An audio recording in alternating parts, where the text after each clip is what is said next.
که چا په یېره روزه وخوړله په یېره سره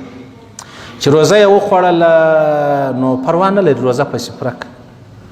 پروا نه لري روزه پسې پوره کړه نو ولې وایي فانما اطعمه الله وسقاه الله پاک موړ کوي الله د ده تنده ورلرې کوله د الله پاک ورباندې وخوړل اوس خبره دا د عزیزانو دین دومره اسانه دی یو سړي پام نو اوبه یې وچښلې اوس چې پام سو الله زما خو روزه ده هېڅ پروا نه لري یو سړی پام یې نه وي 2 ګولې ډوډۍ یې وکړه کور ته رالی ډوډۍ پرته وه هېڅ پام یې نه و په دا اوله روزه کې خاص کر سړی داسې کېږي ویې خوړه اوس الله زما خو روزه وه هېڅ پروا نه لري نو ولې د الله رسول فرمایي دا الله در باندې وخوړه دا الله در باندې وخوړله او بیا علما فرمایي که یو سړی روزه ده اوبه څښي سته په خبرې چې سړی روزه ده او یېرې ده ورته وګوره که چیرې کمزوری دی مزدور کار دی په خولو کې ډوب دی در په در دی ستومانه دی ستړی دی غږ مه پر کوه میاشت ودی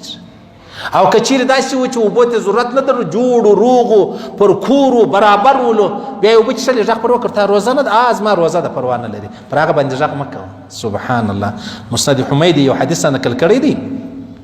ویلی ول بیبي عایشه صدیقه فرمایي یو ورځ پیغمبر اسلام مبارک کور ته رالی چې کور ته رالی ویلی یو شی شته د خوراک مال ووسته یو شی ما راواخیستې به په لیټ نو لیټ کې پیغمبر اسلام مبارک وخوړی چې ویې خوړی او وای زما خو روزه وه زما خو روزه وه نفلي روزه یې وه جناب نبی کریم مبارک صلی الله علیه وسلم چې دا په روزه کې خوراک وکړي دا الله پاک ما تا ته راښکاره کوله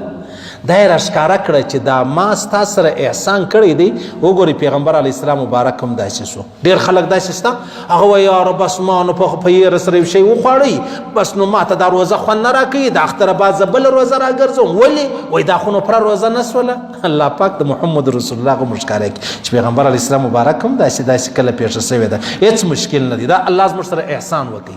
الله زموږ سره احسان وکړي یو صحابي و دغه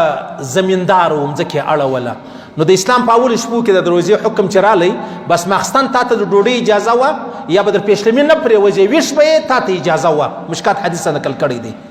تا ته اجازه و خوراک وکړه او که ته ماخستن بیده سوی وای بیا پر پیشلمي راپورته سوی وای اوس تا ته اجازه د خوراک نه وه نو یو سړی دی هغه ولاړی اوبه یې لګولې مځکې اړولې څه کول نو ستړی دی رالی چې رالی کور ته بس په د هغه انتظار ناست چې ناوخته به ډوډۍ موډۍ وخورم بیا به نو مطلب دا ورځ نه راته غټېږي بس څنګ یې ولګوي قرار بیده سوی چې بیده سولو بیا چې راپورته سو روزه مات پیشلمۍ ولاړې پریشانه سو نو رالی پیغمبر علیه السلام مبارک ته کیسه وکړه یا رسول الله په ما خو دا فساد وسو دا مشکل پیغمبر علیه السلام مبارک د هغه څخه ما بعد الله له جانبه دا حکم رالی دا امر رالی دا احسان رالی پروا نه لري مابینځ کې پرېوته سم مشکل نه دی که دغه صحابي نه وی پرېوتلی وه موږ به څه کولی په ظاهره خو د صحابي خطا بلل کېږي او خطا نه ده د امت سره احسان دی الحمدلله دا حدیث هم ختم شو